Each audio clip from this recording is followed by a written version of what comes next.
உலக மக்கள் அனைவருக்கும் வணக்கம். இப்போது நாம் இவ்வாரத்தின் ராசி பலன்களை பார்ப்போம். முதலில் இவ்வாரத்தின் கிரகநிலைகள்.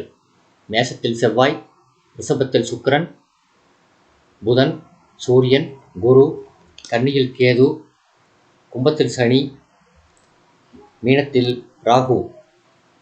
முதலில் மேஷம். ராசிநாதன் ராசியில் இருப்பது வலிமையானது. அவர் 7ஆம் இடத்தையும் பார்க்கிறார். இதனால் ஆரோக்கியம் அதிகரிக்கும், உற்சாகம் ஓங்கும். எந்த காரியத்தையும் துணிச்சலோடு செய்வீர்கள். வெற்றி கிடைக்கும் வாய்ப்பு அதிகம். புதன் வலிமை பெறுவதால் பணப்பிரச்சனை ஏற்படாது. 6ஆம் இடத்தில் கேது இருப்பதால் கடன் பிரச்சனைகள் தீர்ந்து நிம்மதி கிடைக்கும். மேலதிகாரிகள் பாராட்டுவார்கள். நண்பர்கள் நல்ல தகவல்களை கொண்டு வந்து சேர்ப்பார்கள். வீடு, இடம் வாங்கும் யோகம் உண்டு. சுபகாரிய பேச்சுகள் வெற்றிகரமாக நடக்கும். சுக்கிரன் ரிஷபராசியில் இருப்பதாலும் அது குடும்பராசியாக இருப்பதாலும் குடும்பம் அமைதியாக இருக்கும். ஜன்மத்தில் உஷ்ண கிரகமான செவ்வாய் இருப்பதால் உஷ்ண சம்பந்தமான நோய்களும் தோல் சம்பந்தப்பட்ட நோய்களும் ஏற்பட வாய்ப்புண்டு. விரயஸ்தானத்தில் ராகு இருப்பதால் பணம் கொடுக்கல் வாங்கல்களில் பிரச்சனைகள் வரலாம். உங்கள் பொருள்களையும் பாதுகாப்பாக வைத்துக் கொள்ள வேண்டியது அவசியம். சில பொருள்கள் கவனக்குறைவால் திருடப்படும் என்பதால் பாதுகாப்பாக வைத்திருங்கள். 2/6/2024 முதல் 4/6/2024 வரை ராசிக்குள் சந்திரன் நுழைகிறார். பரிகாரம்: ஒவ்வொரு சனிக்கிழமையும் செவ்வாய்க்கிழமையும் அருகிலுள்ள கோயிலில் தீபமேற்றுவது நன்மை பயக்கும். அடுத்தது ரிஷபம். 2/5க்குரிய புதன் உங்கள் ராசியில் இருப்பதால் ஏதோ ஒரு விதத்தில் பணம் வந்து கொண்டே இருக்கும். தெய்வ தரிசனங்கள் கிடைக்கும். பெரியோர்களின் ஆசி கிடைக்கும். பிள்ளைகளின் நலன் கருதி எடுத்த முயற்சிகளில் வெற்றி கிடைக்கும். பிரபலமானவர்கள் உங்களுக்கு உதவுவார்கள். பல நல்ல காரியங்களை முடிப்பீர்கள். குடும்பத்தில் சுபகாரியத்திற்கான முன்னேற்பாடுகள் நடக்கும். ராசிநாதன் சுக்கிரன் ராசியில் இருப்பதும் உங்களுக்கு சில மறைமுகமான வெற்றிகளை தரும். இடமாற்றம் நீங்கள் விரும்பியபடி அமையும். கடன் சுமை குறையும். புதிய ஒப்பந்தங்கள் கிடைக்கும். செவ்வாய் 12ஆம் இடத்தில் இருப்பதால் விரயம் அதிகரிக்கும். யாரையும் நம்பியும் கடன் கொடுக்க வேண்டாம். வாங்கிய இடத்தை விற்கும் தேவையும் ஏற்படலாம்.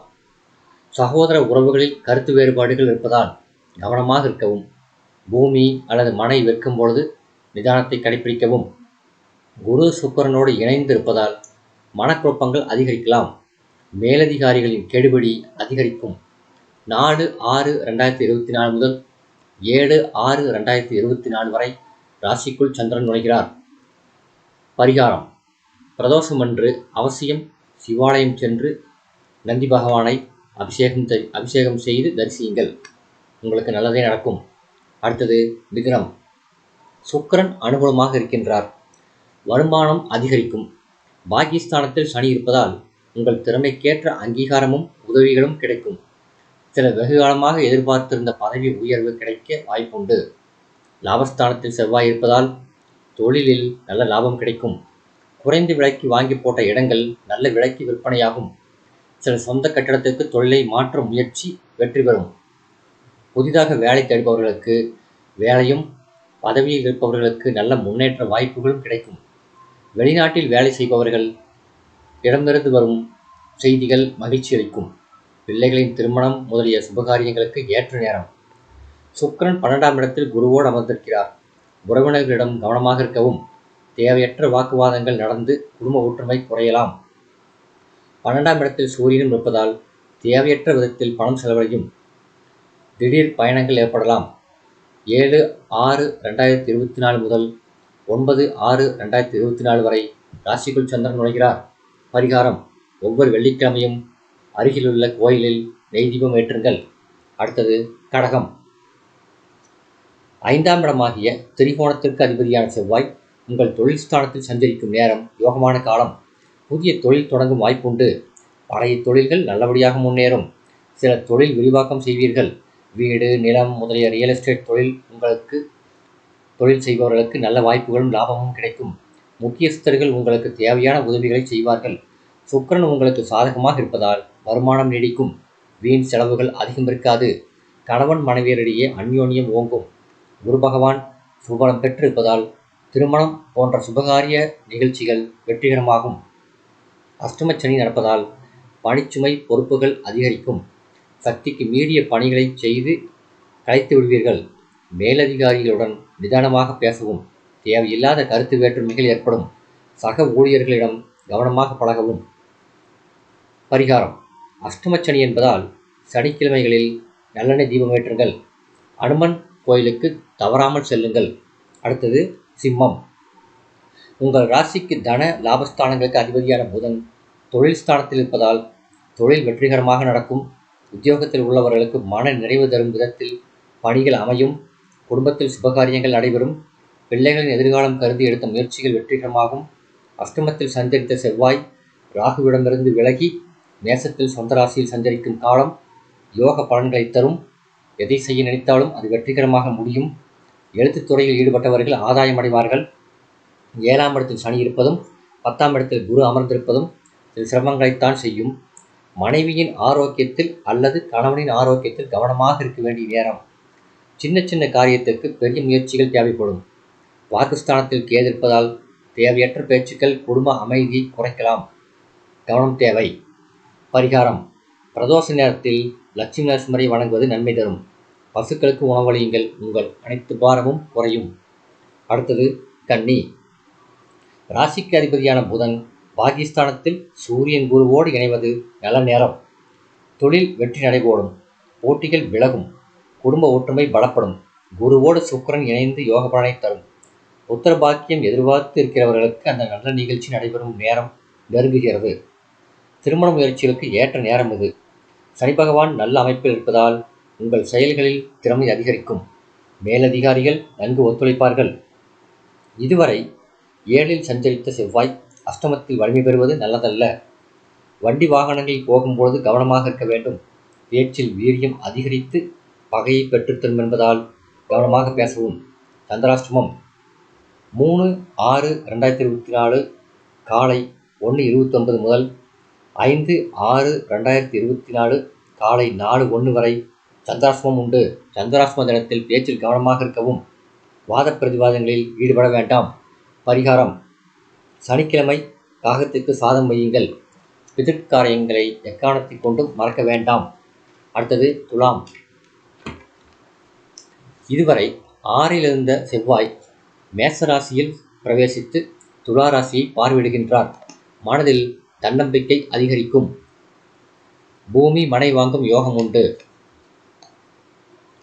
மனைவியின் மூலமாக சில சொந்தங்கள் கிடைக்கும் ஆதாய அமைப்பும் உண்டு. வாங்கிய இடத்தை நல்ல விலைக்கும் விற்கலாம். கடன் சுமை குறையும். சுப செலவுகள் அதிகரிக்கும். 12க்குரிய புதன் 8ஆம் இடத்தில் இருப்பதால் சில எதிர்பாராத நன்மைகள் உண்டு.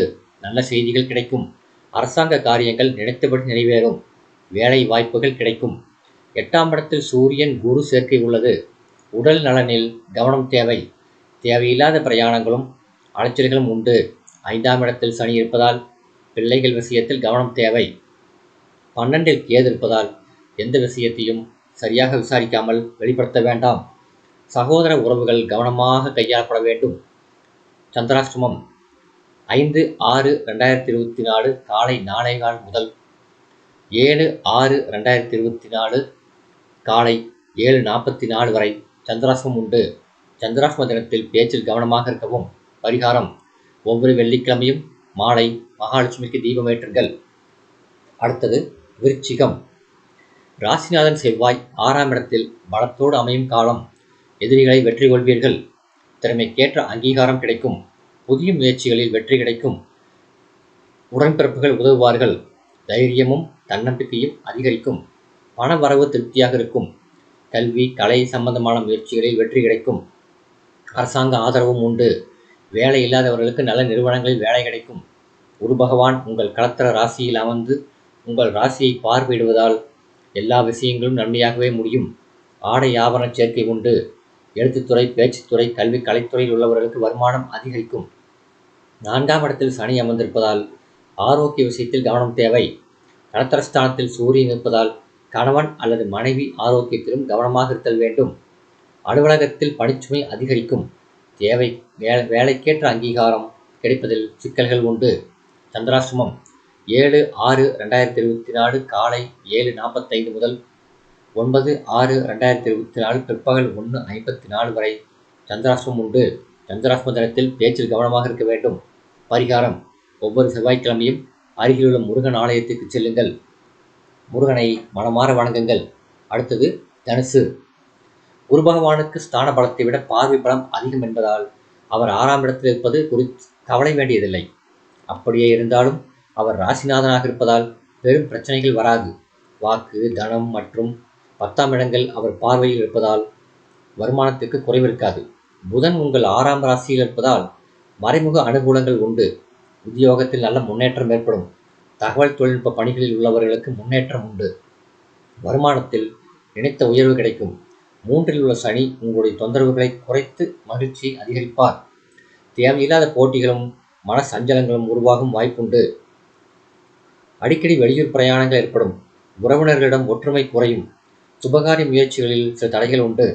பரிகாரம்: வியாழக்கிழமை அருகிலுள்ள ராகவேந்திர ஆலயத்துக்கு செல்லுங்கள். அடுத்தது மகரம். 4ஆம் இடத்துக்குரிய செவ்வாய் 4ஆம் ராசியில் சஞ்சரிப்பது உடலில் இருந்த சோம்பல் மறைந்து புதிய உற்சாகம் கிடைக்கும். இடம் வாங்குவது, விற்பது போன்ற விஷயங்கள் ஆதாயமாக இருக்கும். தொழிலில் நல்ல லாபங்கள் கிடைக்கும். குறைந்த விலைக்கு வாங்கி போட்ட இடங்கள் நல்ல விற்பனையாகி லாபம் கிடைக்கும்.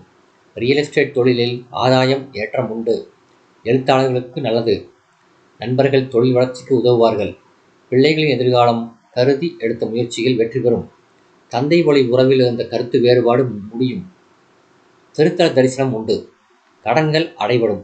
கலைத்துறையினர் ஆதாயமான நல்வாய்ப்புகள் பெறுவார்கள். தொழில் செய்பவர்களுக்கு போட்டிகளும் சிக்கல்களும் உண்டு. சில வினோதமான பிரச்சனைகளை சந்திப்பீர்கள். ஆயினும் அது உங்களை பாதிக்காது. வெளியூர் பயணங்கள், வெளிநாட்டு பயணங்களுக்கு வாய்ப்புண்டு. சூரியனின் நிலை உங்களுக்கு ஏற்படும் சில ஆரோக்கிய இடைஞ்சல்களை காட்டுகின்றது. உஷ்ண பாதிப்புகள் மற்றும் ஜீரண கோளாறுகள் ஏற்பட வாய்ப்புகள் அதிகம். பரிகாரம்: பிரதோஷ காலத்தில் சிவன் கோயிலுக்கு சென்று வழிபடுங்கள். அங்கே அபிஷேகத்திற்கு தேவையான பொருள்களை இயன்றளவு அடையுங்கள். அடுத்தது கும்பம். சுகஸ்தானத்தில் ஆட்சி பலத்தோடும் 5ஆம் இடத்து புதனோடும் இணைந்து சஞ்சரிக்கும் சுக்கிரன் இவ்வாரம் உங்கள் பல பிரச்சனைகளை தீர்த்து வைக்கும் பொறுப்பை ஏற்றுக்கொண்டிருக்கிறார். ராசியில் சனி இருப்பதை குறித்து பெரிய கவலை வேண்டாம். 7 சனிதான் என்றாலும் கும்பராசிக்கு மிக தீவிரமாக இருக்காது. உங்கள் 8ஆம் இடத்தையும் 12ஆம் இடத்தையும் குரு பகவான் பார்ப்பதால் கஷ்டங்கள் குறையும். பகை மறையும். 3, 10ஆம் இடங்களுக்கு அதிபதியான செவ்வாய் 3ஆம் இடத்தில் பலம் பெறுவதால் சகோதர ஒற்றுமை பலப்படும். இடம், பூமி வாங்குவதில் ஆதாயம் உண்டு. 2ஆம் இடத்தில் ராகு இருப்பதும் 8ஆம் இடத்தில் கேது இருப்பதும் நல்ல அமைப்புகள் அல்ல. நீங்கள் எத்தனை முயன்றாலும் கூட உங்களை அறியாமல் சில தவறுகள் ஏற்பட்டு மன வருத்தத்தை தரும். வருமானம் அதிகரித்தாலும் நீங்கள் எதிர்பாராத செலவுகளில் பணம் கரையும். சுபகாரிய முயற்சிகளை நன்கு யோசித்து செய்ய வேண்டும். மருத்துவ செலவுகள் அதிகரிக்கும். பரிகாரம்: 2இல் ராகு 8இல் கேது இருப்பதால் ஞாயிற்றுக்கிழமை ராகு காலத்தில் அருகிலுள்ள கோயிலுக்கு சென்று துர்க்கை அம்மனை வழிபடுங்கள். அடுத்தது மீனம். உங்கள் ராசிக்கு 2ஆம் இட செவ்வாய் 2ஆம் இடமாகிய குடும்பஸ்தானத்தில் வலுப்பெற்றிருப்பது நல்ல அமைப்பு. பொருளாதார மேம்பாடு உண்டு. வீடு, மனை விற்பதிலும் வாங்குவதிலும் ஆதாயம் உண்டு. மிகப்பெரிய பெரியவர்களை சந்திப்பீர்கள். முக்கியஸ்தர்கள் உங்கள் முன்னேற்றத்துக்கு உதவுவார்கள். குடும்பத்தில் இதுவரை இருந்த சில சிக்கல்கள் மெல்ல மெல்ல தீரும். 3ஆம் இடத்தில் உள்ள புதன் உங்களுக்கு தாய் வழி உறவுகளின் மூலமாக நன்மையை தரும். 3ஆம் இடத்தில் குரு இருந்தாலும் கூட அவர் உங்கள் 7ஆம் இடத்தை பார்ப்பதால் கணவன் மனைவி குடும்ப ஒற்றுமையில் பாதிப்பு இருக்காது. சூரியன் அனுகூலமாக இருப்பதால் அரசாங்க காரியங்கள் பலிதமாகும். புதிய பொறுப்புகள் சிலருக்கு கிடைக்கும். ராசியில் உள்ள ராகு சில நேரங்களில் நீங்கள் எதிர்பார்த்த விஷயத்தை கிடைக்காதவாறு செய்து ஏமாற்றத்தை தருவார்.